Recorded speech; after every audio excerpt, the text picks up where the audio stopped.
When Canadians want to get to know each other, they'll often come to Tim Hortons and have a coffee. There's one Canadian I haven't met yet that I've been looking forward to, Prime Minister Mark Carney. Prime Minister, thanks for doing this. It's great to do it. Tim Hortons' order says a lot about a person. It says a lot about their personality. You're a banker, so I'm going to guess more reserved. I'm going to guess small, black, nothing in it, an old-fashioned plain donut.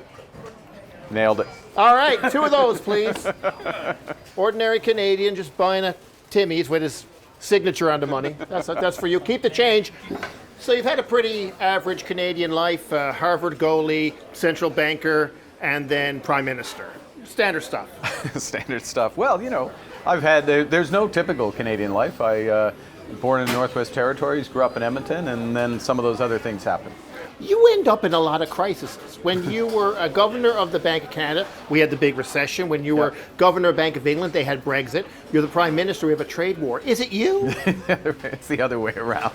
I come in to fix these things. That's... it's not just luck. It's not just... no, it's not just luck. Now, of course, you're famously a central banker.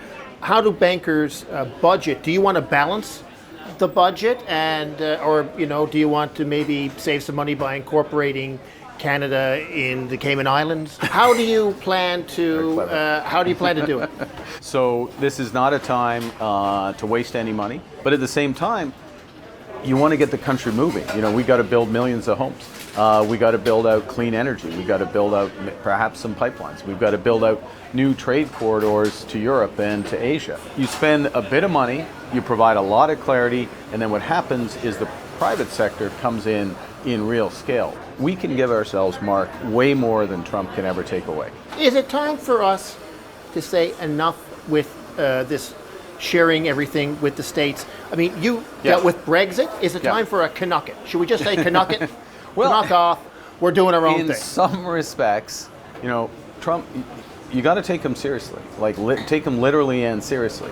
And so when he says the thing about our sovereignty, gonna make you the 51st state. Quite frankly, you're the governor.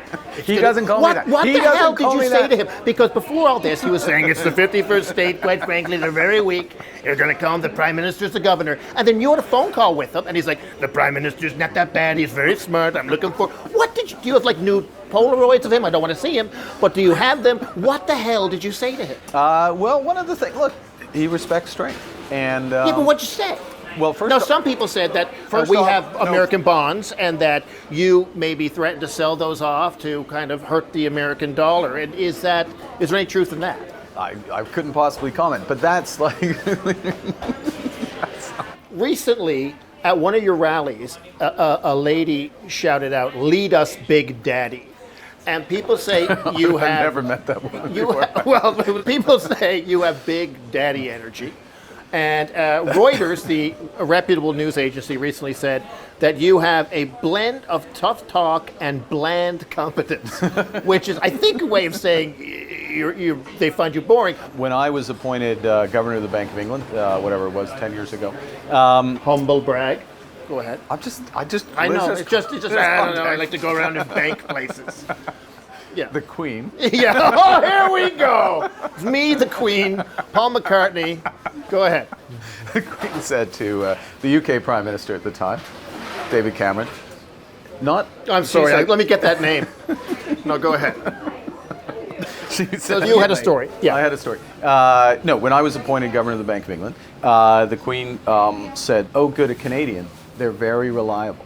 So it wasn't about me. It was just that's how she viewed Canadians. Well, I don't know about the election, but we're at Tim Hortons, so let's see if you won anything. Oh, this is always tense. No, there must be some mistake. What's it say? It's broken. No, it says. It says sorry. Wait until 28th. So we can't tell if you won yet. As they say at Tim Hortons, if you don't win this time, sorry, try again. Prime Minister, thanks for doing this. My pleasure, Mark.